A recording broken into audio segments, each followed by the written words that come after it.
So, ang lumalabas sa X ko ngayon, June 24th, 2024 is the third death anniversary of Benigno Aquino III or si Pinoy. So, Rest yeah. in peace. Rest in peace.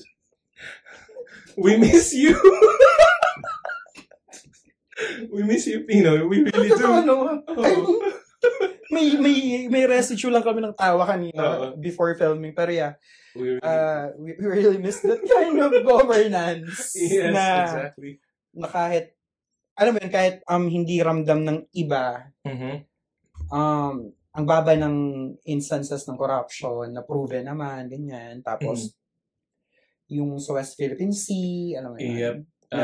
Yung sa term niya, nagkaroon ng ruling na parang concrete na sa atin ang West Philippine Sea.